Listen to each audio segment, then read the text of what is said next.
Assalamualaikum warahmatullahi wabarakatuh. Selamat bertemu kembali di mata kuliah Manajemen Operasional Lanjutan. Baik, pada mata kuliah Manajemen Operasional Lanjutan, hari ini kita akan membahas topik mengenai penjadwalan jangka pendek. Nah, kenapa sih penjadwalan jangka pendek ini dibahas di dalam operasional?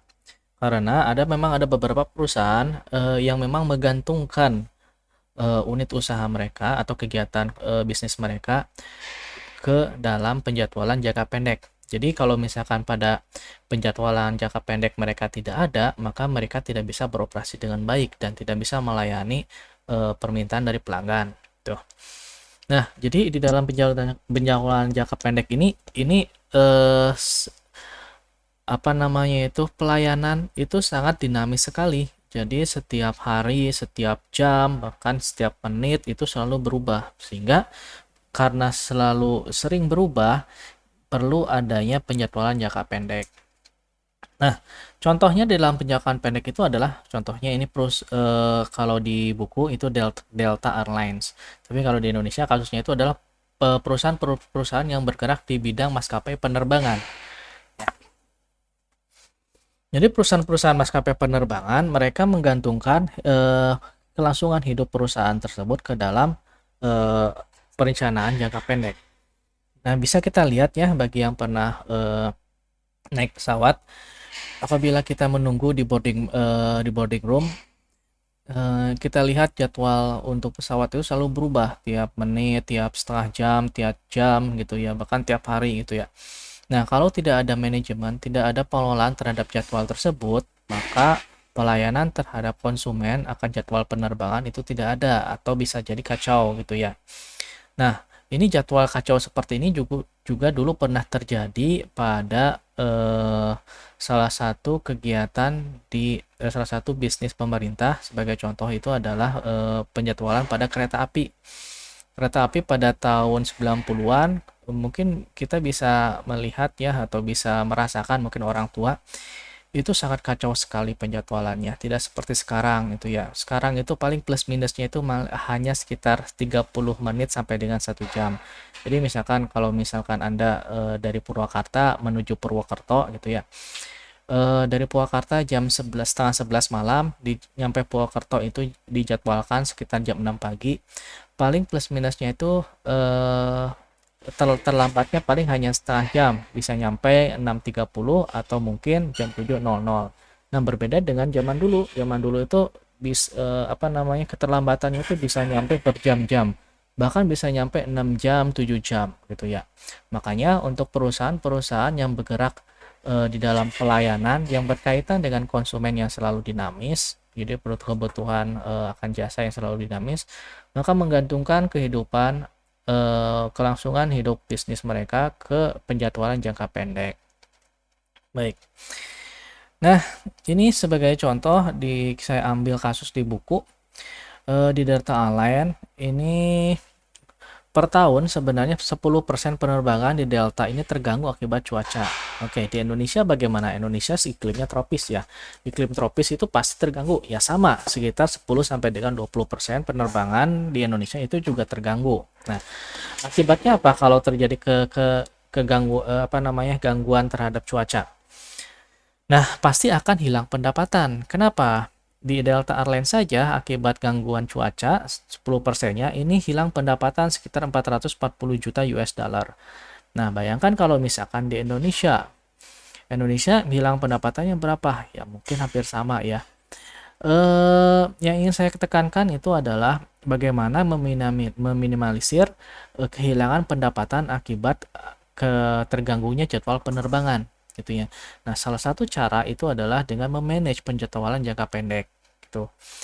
Oke, kenapa ini bisa hilang pendapatan sih dengan 10% penerbangan terganggu? Padahal kan kalau kita lihat ya, ya orang tetap bayar.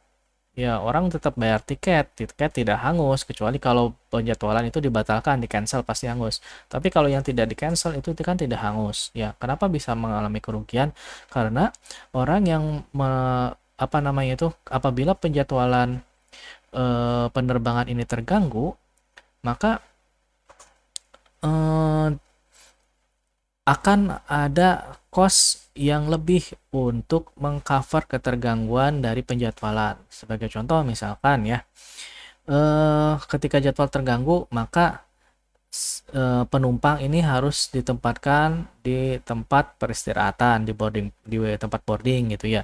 Nah, kalau biasanya kalau misalkan terganggu misalkan sampai 2 jam, 3 jam, si maskapai ini harus menyediakan makanan.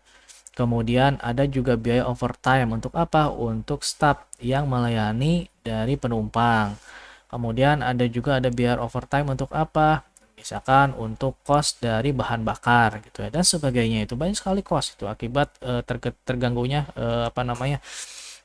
penerbangan. Belum lagi kalau misalkan terganggu penerbangan itu akibat di cancel. Kalau di cancel, penerbangan di cancel pasti tiket semua biaya untuk pembelian tiket harus diganti 100% plus biaya-biaya yang lain tadi ya. Jadi seperti itu. Makanya untuk maskapai penerbangan sebagian besar hidup mereka itu tergantung dari bagaimana memanage jadwal secara jangka pendek. Ya. Oke, jadi tujuan jangka pendek ini mengalokasikan dan memprioritaskan permintaan untuk menyediakan fasilitas. Ya. Nah, kenapa penting untuk penjualan jangka pendek? Karena dengan adanya penjualan jangka pendek itu bisa efektif dan efisien. Nah, ini di penjualan jangka pendek ini cocok apabila untuk perputaran barang dan jasa yang sangat cepat, seperti maskapai penerbangan gitu ya. Kemudian apalagi perusahaan-perusahaan ekspedisi atau perusahaan-perusahaan kurir ya. Di Indonesia mungkin banyak cara perusahaan ekspedisi ya.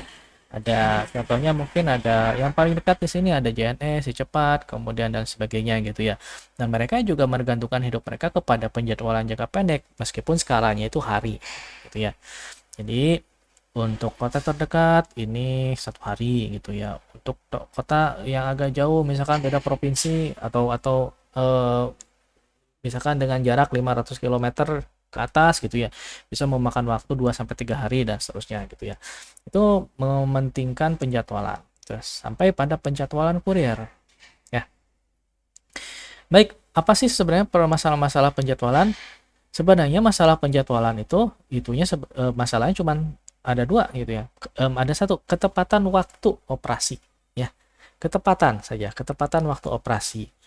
Nah, ini kenapa harus di-manage? Karena seperti kasus tadi, ada beberapa kegiatan, beberapa jadwal yang di luar dari kuasa sumber daya manusia. Contoh misalkan ada keterlambatan atau delay untuk pesawat ya, delay akibat ada perubahan cuaca gitu ya. Ada cuaca tidak memadai, tidak baik.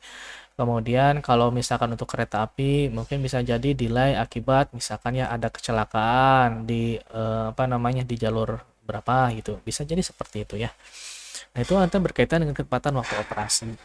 Jadi tugasnya itu adalah mengalokasi dan memprioritaskan permintaan. Itu yang penting ya.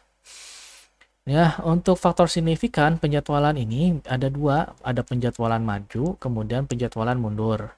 Kemudian ada proses loading pengangkutan tertentu dan tidak tertentu ya, proses loading atau pengangkutan. Ini sebagai contoh kasus kita perbandingkan beberapa organisasi bisnis. Kalau kita bandingkan ya, misalkan organisasi bisnis di bidang maskapai penerbangan, contohnya Delta Airlines.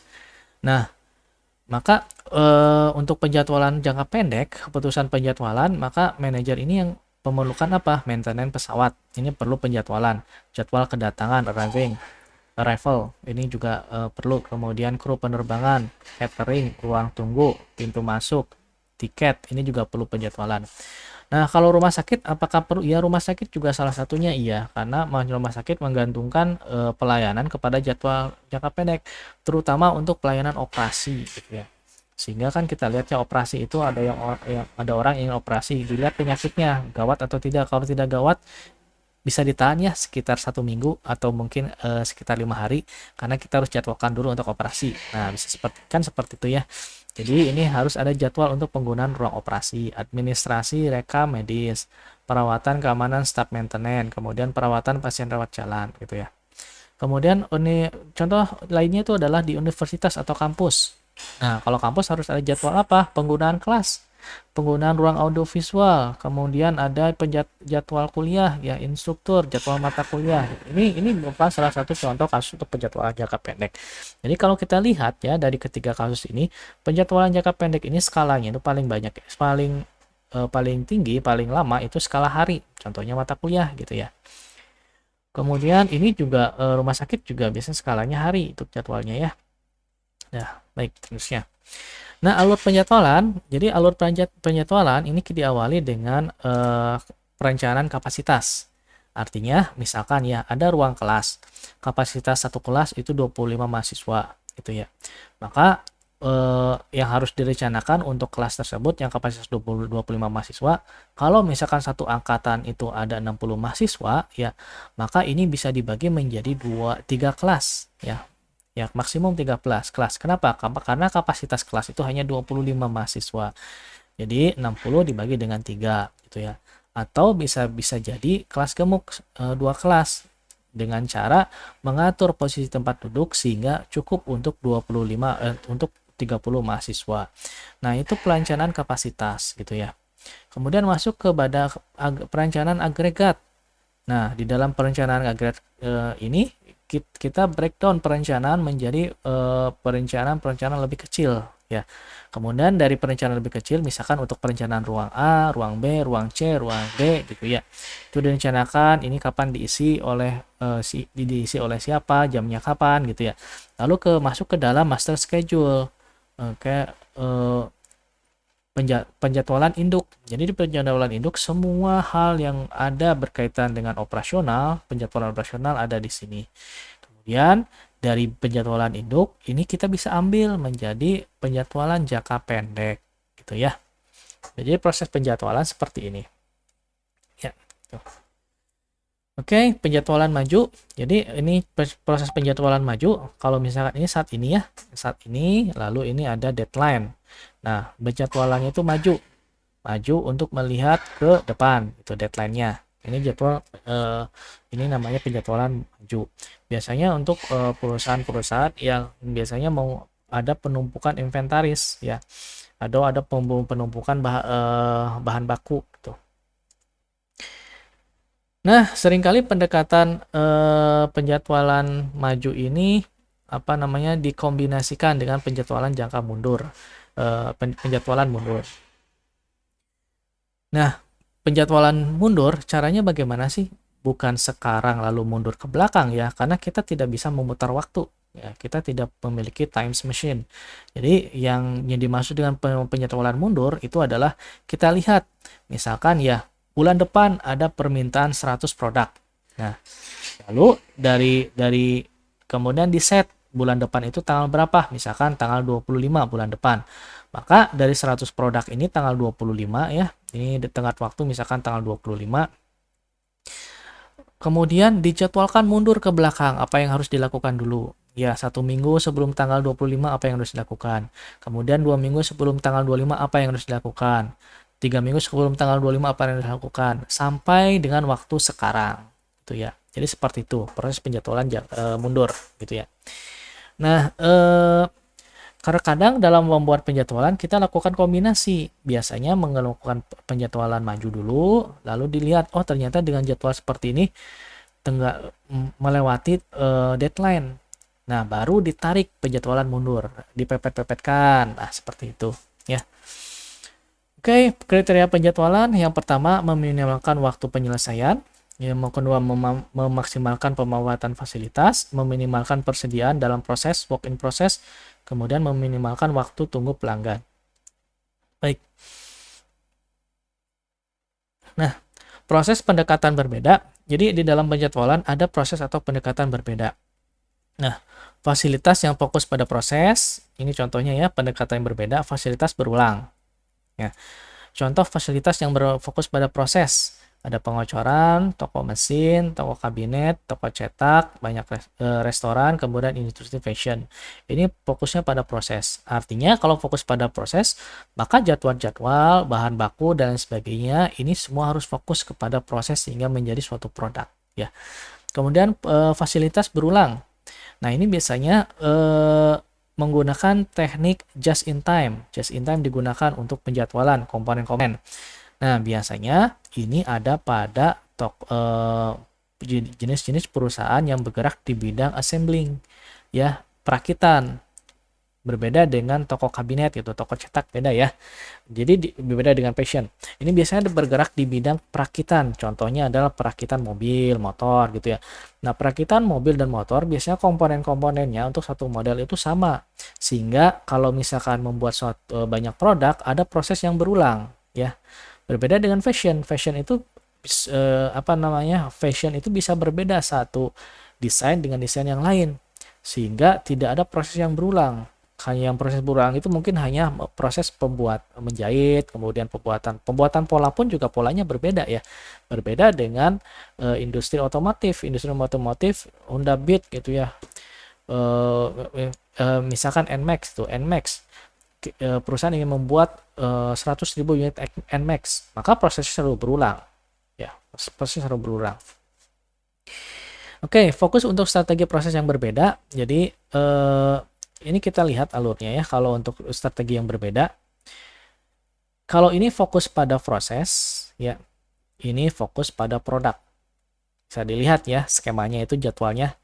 Jadi kalau fokus pada proses, jadwal bisa dilihat ini skemanya. Kalau fokus pada proses, contohnya fashion tadi, kemudian toko kabinet, toko ya. Ini penjadwalannya seperti ini. Ya, atasnya itu sempit, ke bawahnya itu lebar. Artinya dari khusus ke umum. Artinya dari produk sedikit ya. Bahan baku bisa jadi banyak di sini ya. Bahan baku bisa jadi banyak, tapi produk yang dikeluarkan ya sedikit. Artinya modelnya sedikit gitu ya. Nah, berbeda dengan fokus berulang ya, fokus berulang gitu ya. Bahan bakunya banyak gitu ya. Modelnya yang dikeluarkan sedikit, tapi jumlahnya itu banyak. Sehingga seperti ini. Nah, sedangkan kalau fokus pada produk continue, artinya produknya itu aja gitu. Apa contohnya ini? Itu aja. Industri kosmetik, contoh sabun. Kemudian pasta gigi. Kalau kita lihat trace ke belakang, makanan Indomie gitu ya, mie instan. Kalau kita trace ke belakang, itu produknya cuma itu saja. Sehingga bahan bakunya banyak, tapi ya varian dari produknya itu tetap itu saja, bahan sama gitu ya, tetap sama. Sehingga ini top model dari skema untuk penjadwalannya seperti ini. Baik. Selanjutnya pengaturan input output.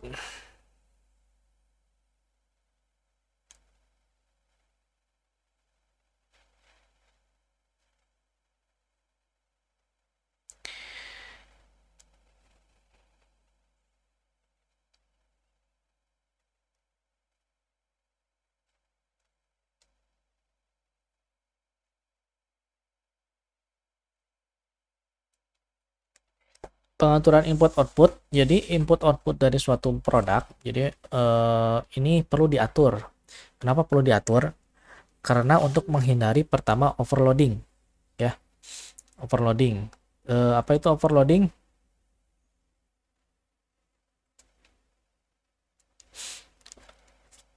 Dan underloading. Jadi kenapa harus diatur? Karena takut kalau misalkan bahan baku yang digunakan itu ternyata berlebih, atau bahan bakunya cukup tapi produk yang dihasilkan berlebih, tidak sesuai dengan permintaan, sehingga harus disimpan di gudang, ada biaya penyimpanan lagi. Atau Anda underloading, bahan bakunya kurang, produknya juga yang dihasilkan juga kurang gitu ya. Jadi perlu ada pengaturan input dan output gitu ya. Nah, salah satu cara dalam pengaturan input dan output adalah dengan memperketat proses penjadwalan. Proses penjadwalan yang disesuaikan dengan permintaan dari pelanggan. Oke, contoh pengaturan input output ya. Ini adalah contohnya gitu ya. Ini week ending, ini minggu ya, ini hari gitu ya. Ini minggu ya, minggu terakhir gitu ya. Minggu terakhir gitu ya. Jadi di sini bisa dilihat ini contoh industri pada milling. Milling itu pembubutan. Ini input yang direncanakan 220, 220, 220 dan seterusnya. Aktual input ada 270, 250, 280. Aktual inputnya ya. Nah, maka ini ada deviasi, ada perbedaan antara input yang direncanakan dan input yang sebenarnya. Gitu ya. Jadi kita merencanakan pada minggu pertama ada proses pembubutan 280, tapi aktualnya ya cuma 240 yang bisa. Berarti ada kekurangan, ada selisih dari perencanaan dan kondisi real, yaitu 10, ada selisih. Yang ini selisihnya 40, ini 40, ini 40 gitu ya. Oke. Baik. Di sini kalau perencanaan output ini 320, aktual output 270. Ada kumulatif deviasi perbedaan kumulatif minus 50 ya. Nah, kalau kita lihat yang direncanakan kan 320, tapi aktualnya itu hanya 270. Aktual itu bisa jadi cuman mampu 270, bisa jadi permintaannya cuman 270. Nah, kalau misalkan kasusnya itu permintaan cuman 270, maka perubahan kumulatif dan barang yang harus disimpan berapa gitu ya. Ya, tentu saja ini 0 ya. Ya 0. Oke, baik.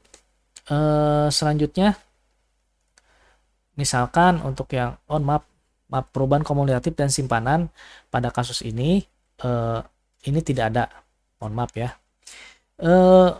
Contoh yang berikutnya, misalkan ini yang direncanakan untuk pembuatan 320, tapi aktualnya 270 gitu ya. Ada perbedaan minus 100 gitu ya, minus 100 outputnya. Oke, kalau seperti ini, nah misalkan ini ada perubahan kumulatif untuk simpanan itu adalah 20. Tuh. Ya. Ini hanya contoh saja. Jadi maksudnya di dalam kalau kita perencanaan itu dilakukan dengan baik, tuh ya, kita dapat menghilangkan deviasi. Paling tidak memperkecil deviasi ini. Memperkecil deviasi ini, gitu ya. Perkecil deviasi ini. Nah, kenapa harus dikecil? Kenapa harus diperkecil deviasi ini? Karena takut nanti kalau misalkan perencanaan dan aktualnya itu berbeda jauh, takut nanti lebih banyak cost untuk perencanaan. Ya, karena pada saat perencanaan pasti kan mengeluarkan cost, memperestimasikan cost. Nah, kalau misalkan ini ya di sini ya ada 280 yang harus dibobot gitu ya. Kemudian aktualnya itu cuman 270 gitu ya. Berarti yang 10-nya ini kan pasti ada di dalam perencanaan keuangan. Artinya ada jam kerja. Kemudian kalau misalkan perlu lembur ada direncanakan uang lembur gitu dan sebagainya. Nah, kalau misalkan perencanaan tidak baik, maka perencanaan keuangan juga pasti tidak baik gitu ya, akan membengkak di perencanaan. Akibatnya, kalau membengkak di perencanaan, ini akan berakibat terhadap perencanaan keuangan bagian yang lain. Gitu. Jadi bisa jadi bagian yang lain ini perencanaan keuangannya itu akan terkurangi akibat memenuhi untuk perencanaan yang ada di sini. Gitu. Oke.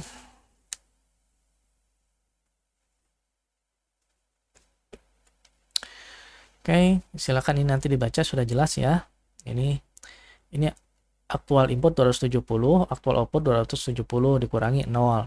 Ini 250, ini 270. Jadinya minus 20 dan seterusnya ya. Silakan nanti di ini cek. Oke, contoh pengaturan output input-output memperbaiki, tujuannya sebenarnya ini untuk memperbaiki penampilan, artinya itu memperbaiki kinerja dari perusahaan tersebut dan jadwal, meningkatkan kapasitas, meningkatkan atau mengurangi masukan ke pusat kerja. Ya. Baik, nah bagaimana cara untuk membuat penjadwalan jangka pendek? Anda mungkin pernah baca YouTube, buka YouTube. Kemudian ketika Anda mau nonton, ternyata muncul iklan monday.com. Gitu ya. Atau misalkan schedulemanagement.com. Ada pernah seperti itu? Kalau ada yang melihat iklan seperti itu, maka itu adalah salah satu contoh iklan yang memanfaatkan teknik Gantt untuk membuat perencanaan jangka pendek. Ya. Nah, apa itu Gantt? Gantt itu adalah tabel yang berisi tentang sumber daya manusia, siapa yang akan mengerjakan, kapan dikerjakan, sampai dengan biaya dan jadwalnya kapan. Nah, ini contoh Gantt. Ya. Mungkin bagi yang belum familiar, silakan bisa download mandai.com secara gratis, kemudian coba Gantt-nya. Atau bisa menggunakan Microsoft Project, itu ya. Microsoft Project. Di sana sudah ada Gantt chart, ya. Ada Gantt chart-nya. Jadi di dalam Gantt chart itu isinya itu adalah jadwal bisa per hari, per minggu, per bulan atau per tahun. Kemudian siapa yang mengerjakan gitu ya. Kemudian bagian mana? Ini kan ada bagiannya, bagian mekanikal, elektronik. Nah, di bagian mekanikal elektronik ini siapa yang mengerjakan? Oh, ini ternyata dikerjakan oleh staf dengan kode job 408. Nah, ini hari Senin, ini job 349. Hari Senin juga, ini bagian di metal, ini bagian elektronik. Kemudian orang yang bagian ini pindah masuk ke bagian mekanikal untuk Selasa Rabu eh, untuk mengerjakan di bagian mekanikal dengan kode pekerjaan atau kode orang itu job 349 dan seterusnya. Ini adalah Gantt chart, ya. Contoh Gantt chart yang lain biasa kalau di monday.com atau di Microsoft Project itu ada timeline-nya seperti ini ya. Time bar-nya dari kapan sampai kapan ini. Nah, gitu ya. Ini juga dari kapan sampai kapan gitu. Ini sampai kapan sampai kapan. Sehingga kalau dengan menggunakan time bar, kita bisa mengestimasikan waktu mulai bekerja sampai akhir bekerja. Oke, yang berikutnya adalah metode penugasan. Tapi metode Gantt itu metode yang paling mudah. Jadi kalau Anda pernah melakukan atau belajar manajemen proyek, itu metode yang paling mudah untuk membuat penjadwalan jangka pendek. Kemudian berikutnya adalah metode penugasan. Ini sebenarnya salah satu contoh, salah satu mirip seperti pemrograman linear atau metode transportasi ya.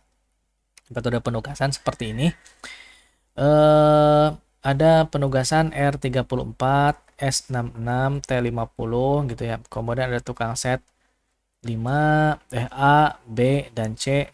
Kemudian ada untuk biayanya, biaya. Jadi dengan metode ini contoh penugasan ya. Job kode pekerjaan ini, kemudian ini dikerjakan oleh siapa? A, B, dan C. Biayanya berapa untuk kode pekerjaan ini? Sekian. Hampir mirip kan dengan Gantt, tapi ini lebih detail agar ada keuangan. Gantt juga bisa ada keuangan. Oke, nah ini metode penugasan. Caranya itu pertama, ciptakan atau buat biaya peluang 0 dengan mengulang biaya terendah dari setiap baris dan kolom secara berulang. Kemudian gambarlah jumlah minimum garis vertikal dan horizontal yang diperlukan untuk menutupi semua angka 0 dalam tabel.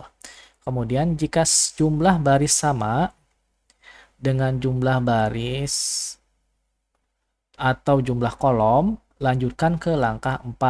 Jika tidak, lanjutkan ke langkah 3. Ya, langkah 3 bagaimana? Kurangi jumlah terkecil yang tidak tercakup dalam garis dari semua nomor yang tidak terungkap lainnya. Tambahkan nomor yang sama ke nomor manapun di persimpangan 2 baris. Kembali ke langkah 2. Kalau tadi langkah 4-nya penugasan optimal berada pada 0 lokasi dalam tabel. Pilih salah satu, tarik garis melalui baris dan kolom yang terlibat dan lanjutkan ke penugasan berikutnya. Oke, contoh penugasan seperti ini ya. Ini kan $1, ini 14, ini 6 gitu ya. Caranya itu kita buat 0 dulu kan? Buat 0 dulu ya. Jadi langkah 1A itu kita buat 0. Ini dibuatkan 0. Ini buat 0 ya. Ini juga buat 0 gitu. Langkah 1B ini kalau ini pada baris ya. Ini dibuat 0. Mana yang di 0? Misalkan di sini. Ini dibuat 0. Ini juga dibuat 0. Kemudian pada kolom gitu ya. Ini dibuat 0, ini dibuat 0, ini dibuat 0, ini dibuat 0. Oke, dari 0 ini kemudian kita cari angka terkecil. Nah, di sini ya. Angka terkecil untuk kolom A adalah ini. Kemudian dari sini angka terkecil adalah 2. Jadi ini dikurangi dari semua nomor yang tidak terungkap dan ditambah ke angka di persimpangan garis. Itu ya. Sehingga hasil penambahannya itu adalah ini. $3, 0, 0. Kemudian $4, 0, 1. Dan seterusnya. Ya. Oke.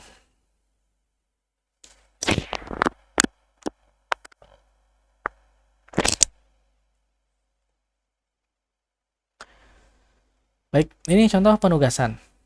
Nanti saya tidak akan bahas panjang lebar ya untuk penugasan.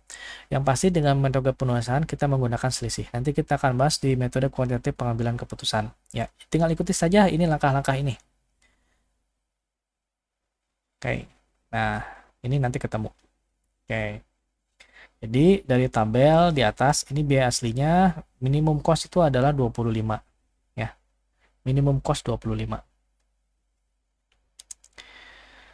Oke, pekerjaan fungsi pengurutan. Ini yang pertama bisa dengan cara first come, first serve, kemudian shortest processing time, kemudian earliest due date, kemudian longest processing time.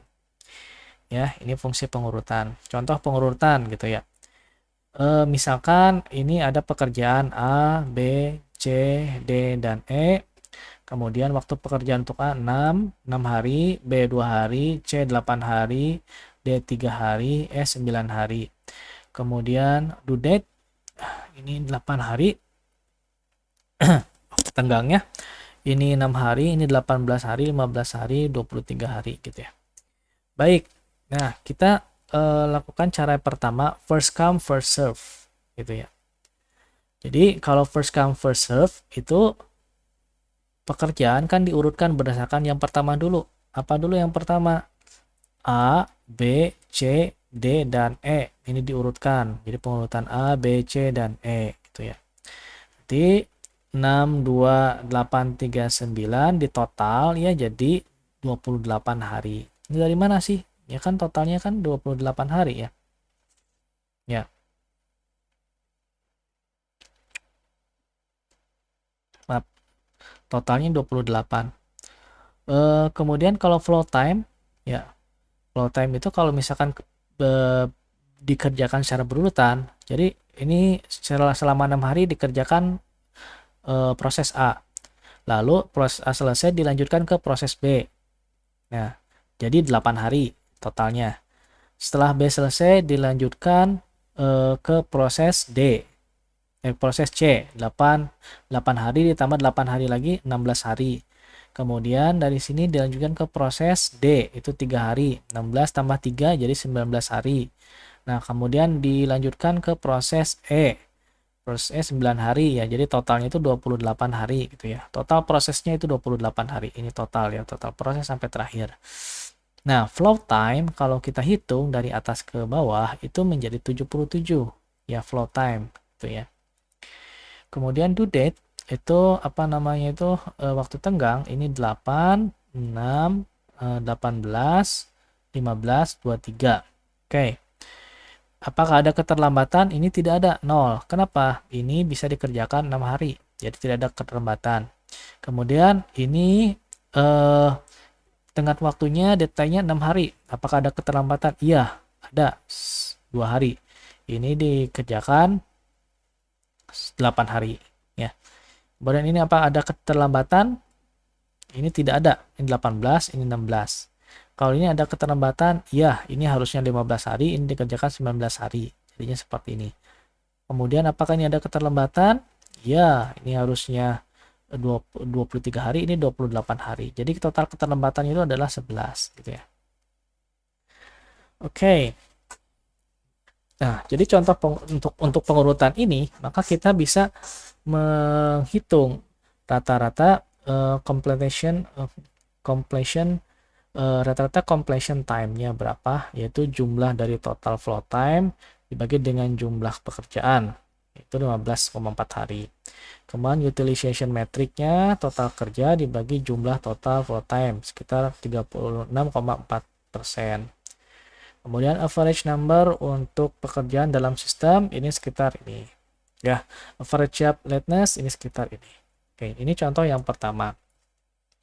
Kemudian yang kedua itu adalah ini shortest processing time. Kita ambil dari waktu proses yang paling kecil dulu, ya. Jadi kalau waktu proses paling kecil kita urutkan ya. Urutkan berarti apa?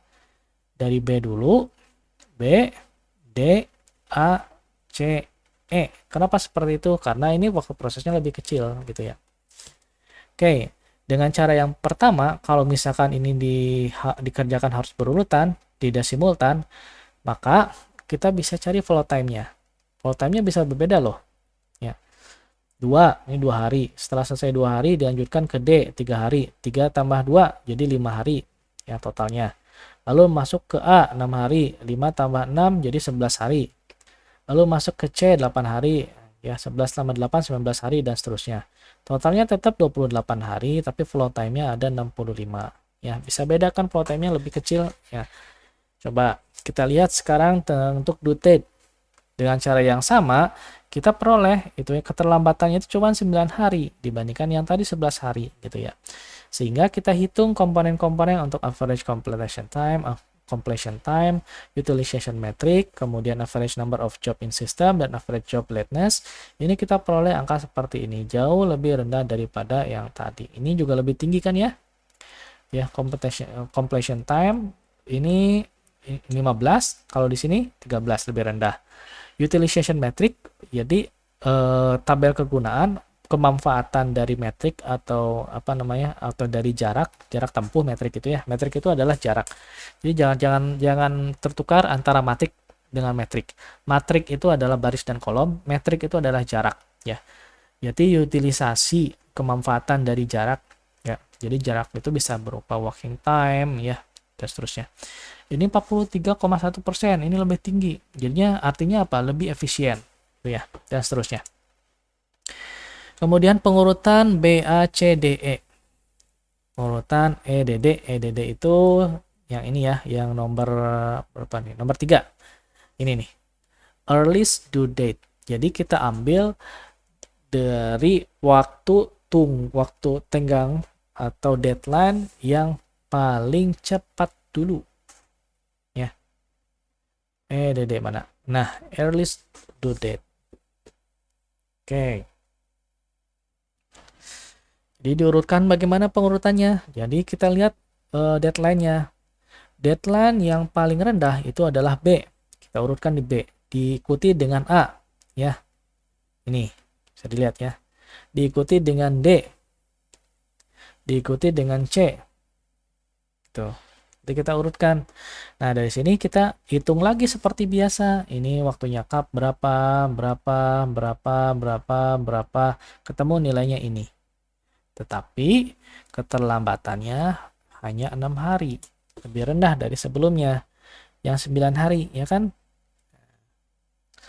Meskipun follow time-nya itu adalah 68 lebih tinggi daripada sebelumnya. Kita hitung ya. Utilization metric ternyata memang di atas 40%. Jadi ternyata ini lebih efektif dan keterlambatannya juga lebih rendah ya. Oke, yang selanjutnya adalah yang terakhir LPT, longest processing time. Longest processing time ini kita hitung pengerjaan dilakukan berdasarkan waktu proses tertinggi, yaitu E dulu, C, A, D, dan B ya. Totalnya 28. Kemudian kita hitung flow time-nya adalah ini.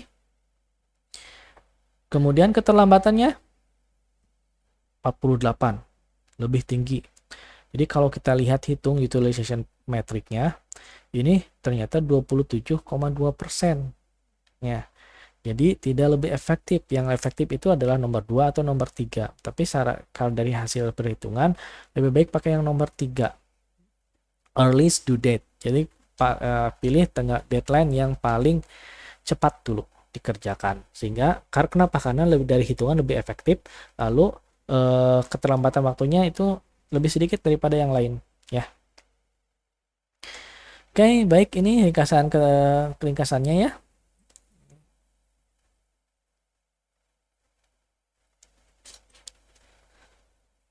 Oke, ini perbandingan metode tadi tidak usah saya jelaskan ya. Yang berikutnya adalah critical ratio, nilai kritis. Critical ratio itu apa sih? Time remaining, waktu yang tersedia, yang tersisa dibagi dengan work day remaining, waktu kerja yang tersedia, atau due date dikurangi 2 days date, tenggat waktu dikurangi waktu tanggal hari ini dibagi dengan lead time remaining gitu ya, atau working time remaining, atau yang masih ada tuh.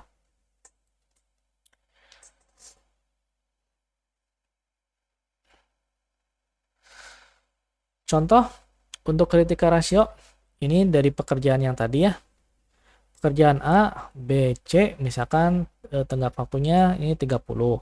Terus pekerjaan B 28, C 27. Kemudian working day,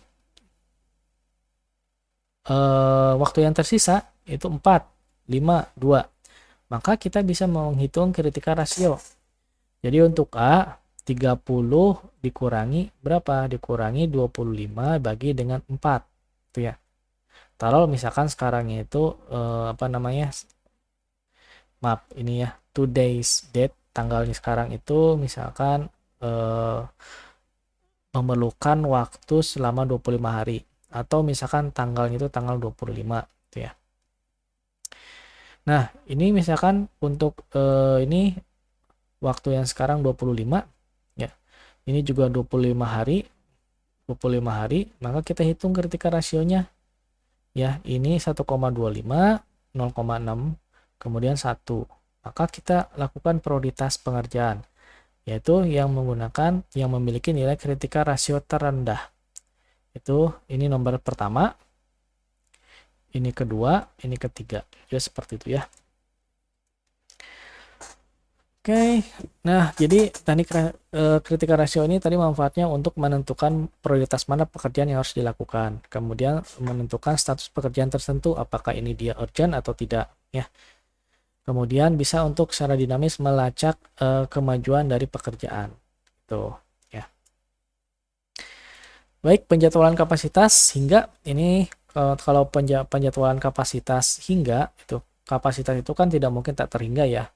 Pasti kapasitas itu ada batasnya, sehingga kapasitas hingga. Ini bisa untuk mengurangi kerugian sistem berbasis aturan dengan menyediakan sistem grafis interaktif berbasis komputer.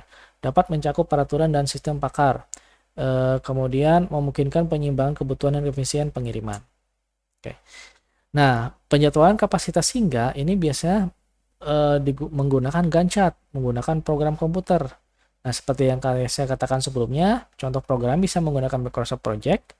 Yang kedua bisa menggunakan monday.com, tentu saja berbayar ya. Oke, ini contoh untuk Gantt chart. Ini nama programnya itu adalah Lekin. Ini contoh Gantt chartnya seperti ini.